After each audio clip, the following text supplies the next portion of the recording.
Okay, this week on Connected Learning, I have with me Shiho Fukada from Japan, who's actually talking to me from New York, who lives in New York, a photojournalist who I've known for some time now and of some fame as well, who worked on a project. I'm sort of cheating a little bit. This is not a Connected Learning project. We worked on a project together as Shiho did one of my courses over a year ago, 2 years ago, and finished that. And now she's gone on to take that project one step further by turning it into something much bigger.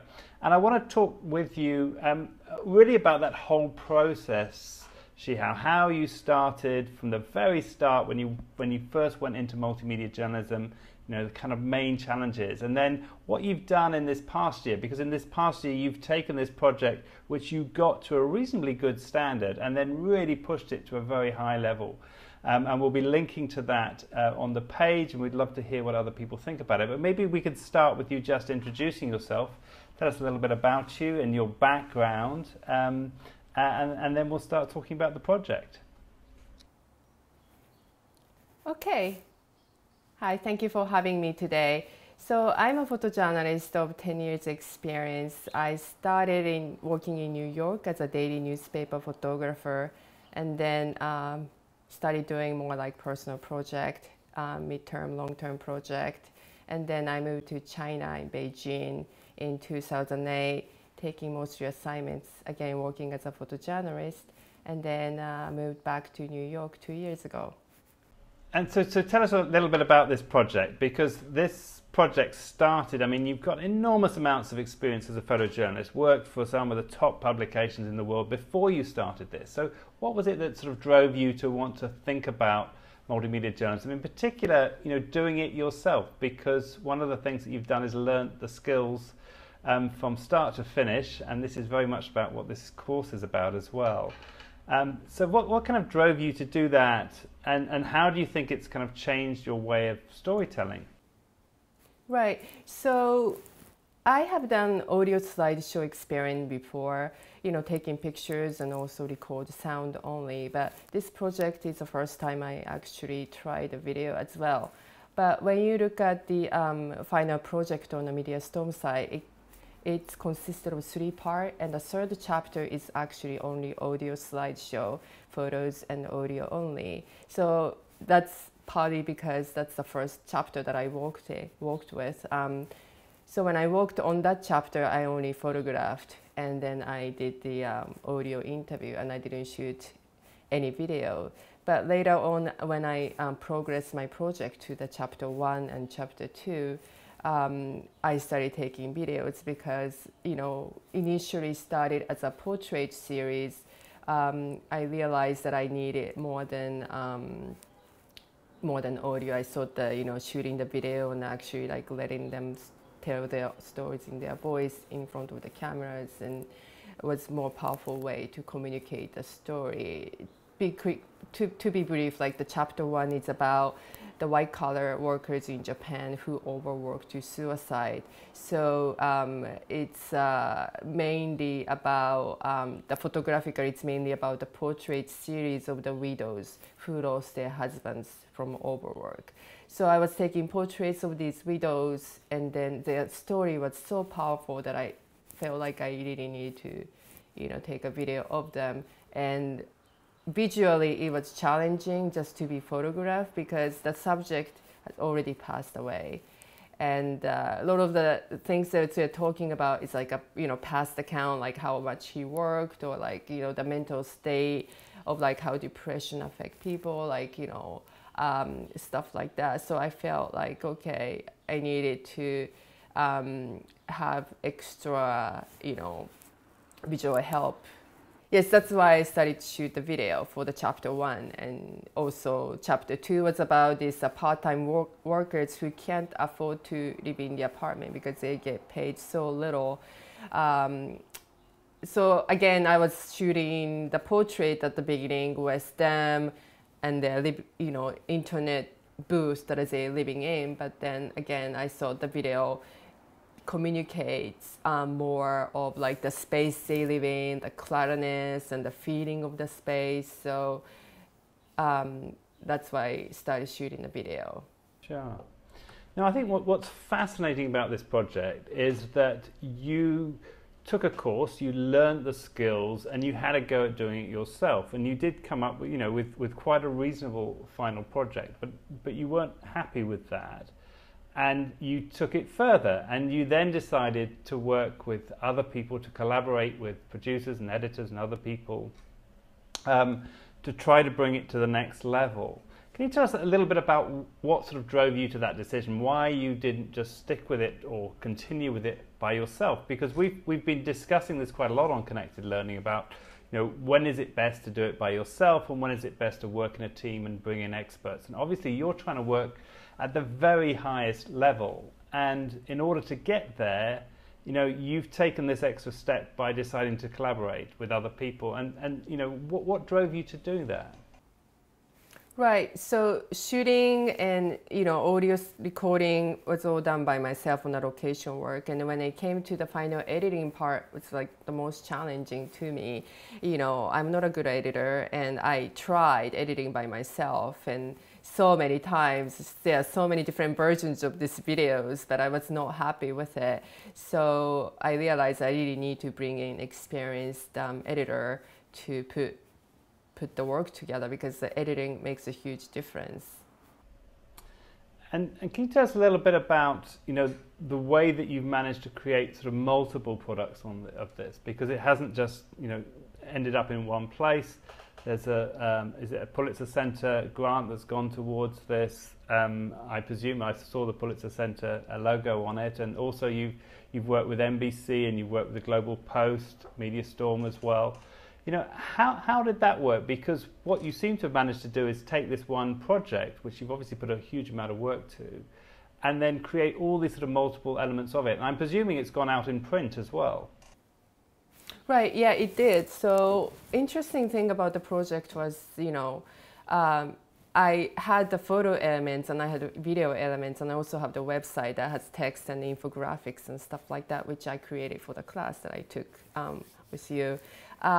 So for the photo part, so I could pitch just a photo essay to the print publications, like such as the International New York Times, the New Yorker, NPR, CNN, and I have also 4 chapters in the project. So I have combinations of like some publications just want a photo essays of like internet cafe refugees, or some publication just wants to overwork to suicide part, or some publication wants all of them 4 chapters together. So it was really nice to have that kind of flexibility and be able to pitch the same project from the different angles to different publications.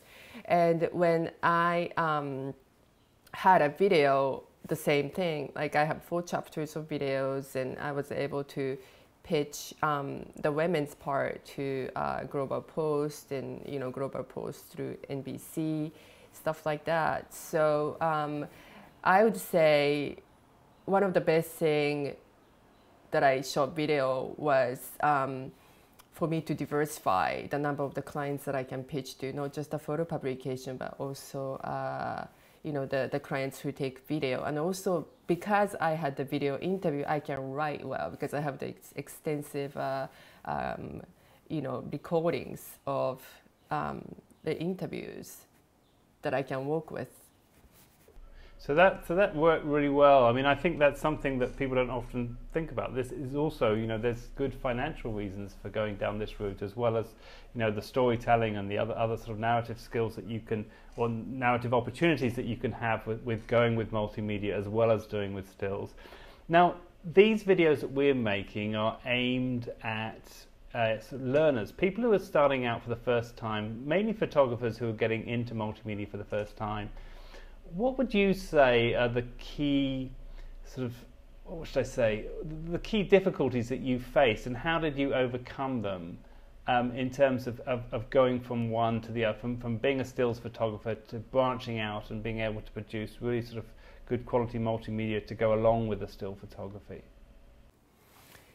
I think the challenge is, as a photographer, I'm so used to just kind of like, just 2 cameras, and like I have a lot of mobility, like I can, move anywhere with the cameras and shoot like selectively the moments, but the video shooting is completely different. You know, I use mostly tripod and I'm more immobile. It's more about like I have to think about the angles, I have to think about the sequence. It's completely different thinking. And then audio also adds a lot of, you know, I made a lot of mistakes in audio, like while I was working on a project. Sometimes it wasn't recorded or something like that, but it's practice and learning, and I got better eventually. But audio was also very challenging. I wish I could work in the team so that I could just focus on one aspect of it. But looking back on it, it was a good experience for me because I got to learn everything. And your videos are really quite intimate. I mean, your videos and your photographs, particularly on this project, you know, you're dealing with really personal issues with people who are having to open out. Do you think that there's an advantage of going in as a single person and, you know, being able to do all of those things? And do you think that you were able to get something that would be difficult to do if you turned up with a big camera crew with you? Yeah, definitely. Yeah, one person, even though it's difficult, definitely creates intimacy in my opinion, especially, you know, the subject matter was very sensitive issues. It was really hard to find the subjects and for them to open up and talk about it. So there's definitely advantage of me being a one-man band and have this like intimacy and have, you know, build a relationship instead of just become a big production team coming in and just trying to don't give them an impression of I'm just be there trying to get what I need. Instead, like I'm just here to talk or like, you know, have more intimate experience like filming and working together for sure. Yeah. Yeah. So at the end of these interviews, we always ask for one tip, and I'm wondering if you can think of one thing that you would say more than anything else to a young photojournalist who is, well, not necessarily young, but say a photojournalist who is going into multimedia for the first time. If there was one thing that you would advise them to really concentrate on?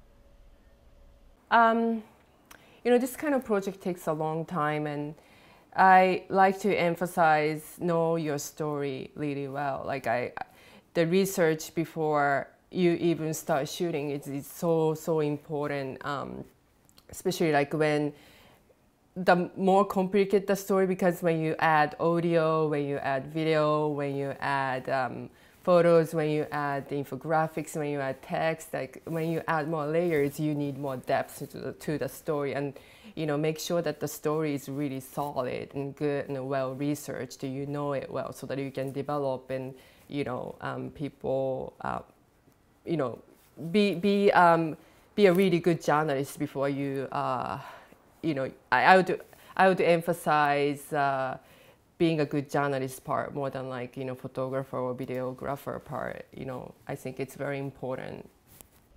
I think that's spot on. I mean, people often think about equipment and all sorts of other things when they're going into multimedia, but as you quite rightly said, it's really all about story. And if you can get that story right from the start, if you understand it before you start, you know what you're looking for. You know the right questions to ask when you go into interviews, and you know what kind of images that really are going to help tell the story, because you know, there's often lots of stuff that you can read before you go in, and it's no good finishing the story and then understanding it. You kind of need to understand it before you start, and then start from that point to try to investigate it at a deeper level.